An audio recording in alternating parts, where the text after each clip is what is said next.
Assalamualaikum warahmatullahi wabarakatuh. Perkenalkan, nama saya Dita Setiawati dari Ilmu Komunikasi 07 dengan NIM 1996143 dari Universitas Amikom Yogyakarta. Di sini saya akan menjelaskan sedikit materi mengenai demokrasi dan demokrasi Pancasila. Yang pertama, pengertian demokrasi. Demokrasi adalah bentuk pemerintahan di mana semua warga negaranya memiliki hak setara dalam pengambilan keputusan yang dapat mengubah hidup mereka. Demokrasi mengizinkan warga negara untuk berpartisipasi, baik secara langsung atau melalui perwakilan dalam perumusan, pengembangan, dan pembuatan hukum.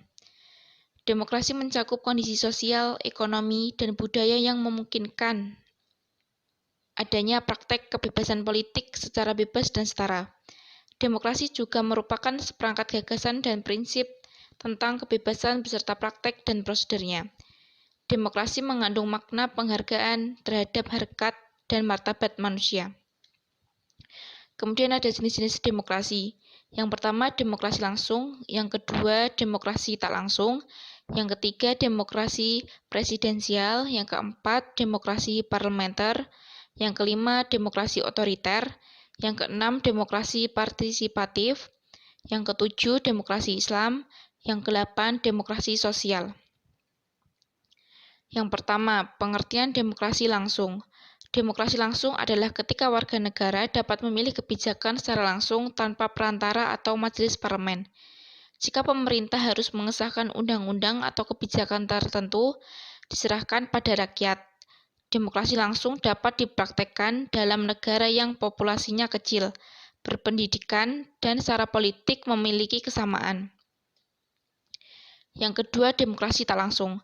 Demokrasi tak langsung adalah ketika orang memilih perwakilan untuk duduk di parlemen. Bentuk demokrasi ini paling umum ditemukan di seluruh dunia. Kelemahan demokrasi tak langsung adalah pemerintah yang terpilih gagal mengakomodasi kepentingan warga negara. Sebagian besar negara yang menerapkan demokrasi perwakilan disebut juga dengan demokrasi liberal, karena lebih menghargai kebutuhan warga negara daripada kebutuhan seluruh negara. Yang ketiga, pengertian demokrasi presidensial. Melalui demokrasi ini, presiden suatu negara memiliki sejumlah besar kekuasaan atas pemerintah. Presiden dipilih secara langsung atau tidak langsung oleh warga negara. Presiden dan lembaga eksekutif pemerintah tidak bertanggung jawab kepada legislatif, tetapi dapat memberhentikannya lembaga legislatif sepenuhnya. Sebaliknya, lembaga legislatif tidak dapat mengeluarkan presiden dari jabatannya kecuali jika ada kasus ekstrim. Dalam demokrasi presidensial, kepala negara juga adalah kepala pemerintahan. Yang keempat, pengertian demokrasi parlementer. Demokrasi parlementer, dalam demokrasi ini kedudukan lembaga legislatif lebih kuat. Lembaga eksekutif memperoleh legitimasi demokrasi hanya dari legislatif, yaitu parlemen. Legislatif terpilih atau parlemen memilih kepala pemerintahan atau perdana menteri dan mencopot perdana menteri dengan memberikan mosi tidak percaya.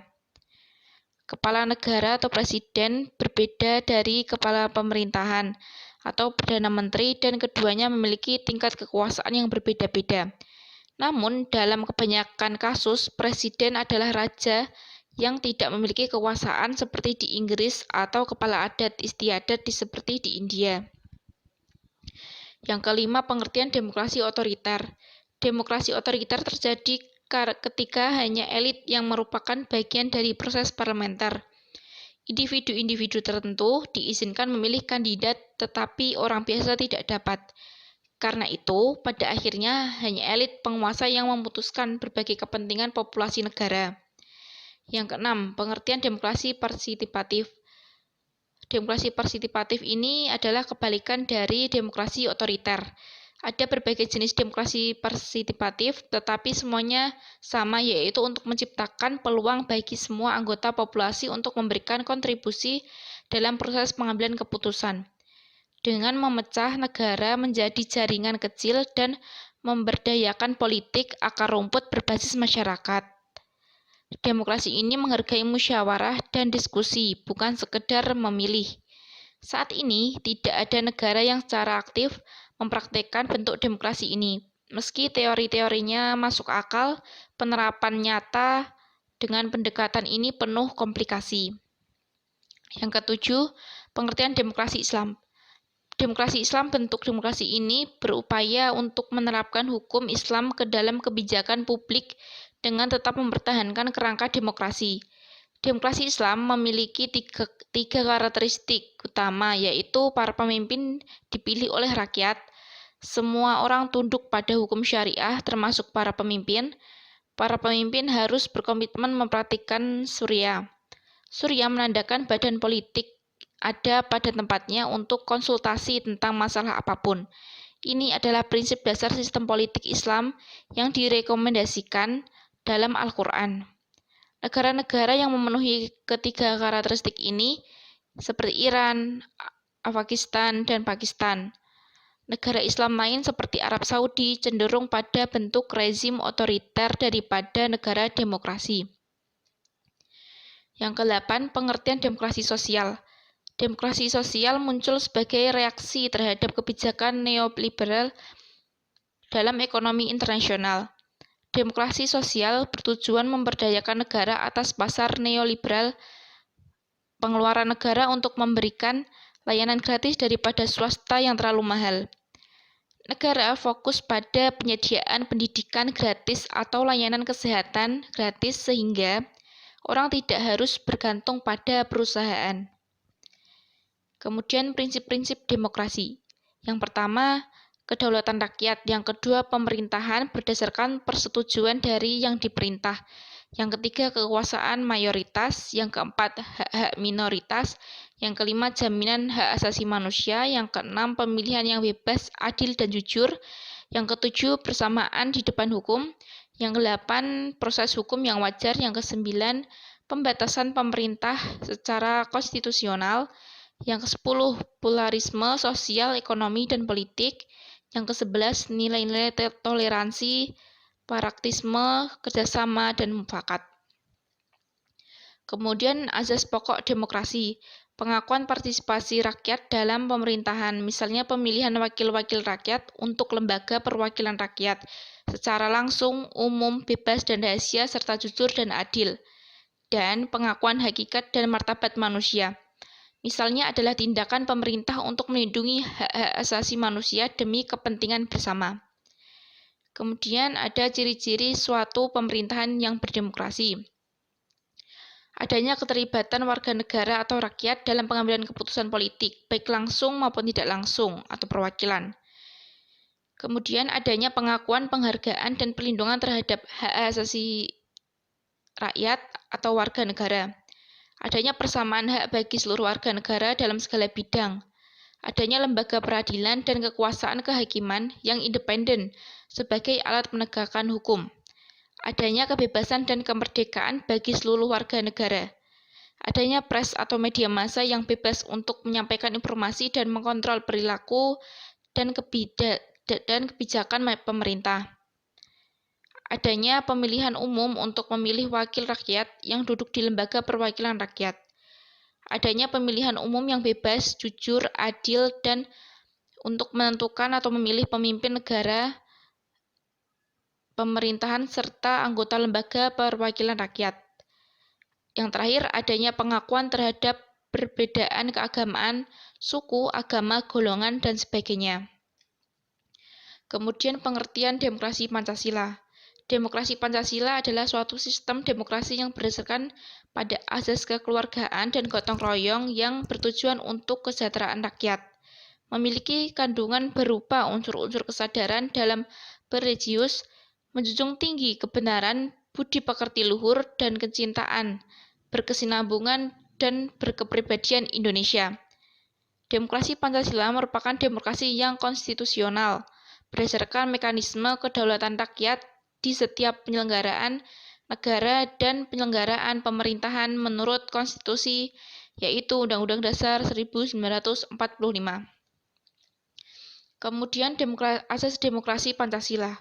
Asas kerakyatan yaitu asas yang berdasarkan pada kesadaran terhadap kecintaan kepada rakyat, nasib, dan cita-cita rakyat, serta mempunyai sebuah jiwa kerakyatan atau dalam arti untuk menghayati kesadaran bahwa semuanya senasib dan memiliki cita-cita yang sama dengan yang lain.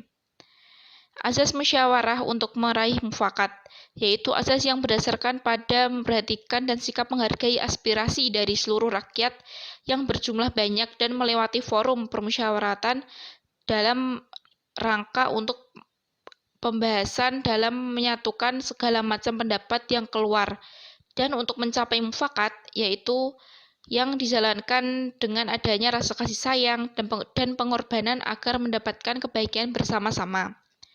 Kemudian isi pokok demokrasi Pancasila, pelaksanaan Undang-Undang Dasar 1945 dan penjabarannya dituangkan batang tubuh dan penjelasan pada Undang-Undang Dasar 1945. Kemudian menghargai dan melindungi HAM, hak asasi manusia. Kemudian pelaksanaan kehidupan ketatanegaraan berdasarkan dari kelembagaan. Yang terakhir yaitu sebagai sendi dari hukum yang dijelaskan dalam Undang-Undang Dasar 1945, yaitu negara hukum yang demokratif. Kemudian terdapat ciri-ciri demokrasi Pancasila. Pemerintah berjalan sesuai konstitusi. Terdapat pemilu secara berkesinambungan. Adanya penghargaan atas hak asasi manusia dan perlindungan untuk hak minoritas. Merupakan kompetisi dari berbagai ide dan cara dalam menyelesaikan masalah. Yang terakhir, ide yang terbaik akan diterima dan ketimbang dari suara terbanyak. Kemudian prinsip-prinsip pokok demokrasi Pancasila. Pelindungan hak asasi manusia, pengambilan keputusan berdasarkan musyawarah, badan peradilan merdeka yang berarti tidak berpengaruh akan kekuasaan pemerintahan dan kekuasaan lainnya, misalnya presiden, BPK, DPR, atau yang lainnya. Terdapat partai politik dan organisasi sosial yang berfungsi menyalurkan aspirasi rakyat sebagai pelaksana dalam pemilihan umum. Kedaulatan ada di tangan rakyat dan dilaksanakan menurut Undang-Undang Dasar pada Pasal 1 Ayat 2 Undang-Undang Dasar 1945. Keseimbangan antara hak dan kewajiban. Pelaksanaan kebebasan yang bertanggung jawab secara moral kepada Tuhan Yang Maha Esa, diri sendiri, masyarakat, dan negara ataupun yang lainnya. Menjunjung tinggi tujuan dan cita-cita nasional. Pemerintah menurut hukum dijelaskan dalam Undang-Undang Dasar 1945. Indonesia adalah negara berdasarkan hukum. Pemerintah berdasarkan sistem konstitusi tidak bersifat absolutisme atau kekuasaan yang tidak terbatas. Kemudian yang terakhir, kekuasaan tertinggi ada di tangan rakyat. Fungsi demokrasi Pancasila. Demokrasi Pancasila memiliki fungsi seperti menjamin keikutsertaan rakyat dalam kehidupan bernegaraan, seperti ikut menyukseskan pemilu, pembangunan, dan duduk dalam badan perwakilan atau permusyawaratan. Kemudian menjamin berdirinya negara Republik Indonesia. Menjamin tetap tegaknya NKRI berdasarkan sistem konstitusional. Menjamin adanya hubungan yang sama serasi dan keseimbang mengenai lembaga negara. Menjamin tetap tegaknya hukum yang berasal dari Pancasila. Kemudian yang terakhir menjamin pemerintahan yang bertanggung jawab. Sistem pemerintahan demokrasi Pancasila. Indonesia adalah negara yang berdasarkan hukum. Indonesia menganut sistem konstitusional, Majelis Permusyawaratan Rakyat atau MPR, kemudian Presiden, pengawasan Dewan Perwakilan Rakyat atau DPR, Menteri Negara. Kemudian yang terakhir ada kekuasaan kepala negara tidak terbatas. Nilai-nilai moral yang terkandung dalam demokrasi Pancasila. Adanya rasa tanggung jawab terhadap Tuhan Yang Maha Esa, menjunjung tinggi kepada nilai-nilai kemanusiaan yang sesuai dengan harkat dan martabat manusia, menjamin dan dapat mempersatukan bangsa, serta berguna untuk mewujudkan keadilan sosial. Sekian dari saya, akhirul kalam. Wassalamualaikum warahmatullahi wabarakatuh.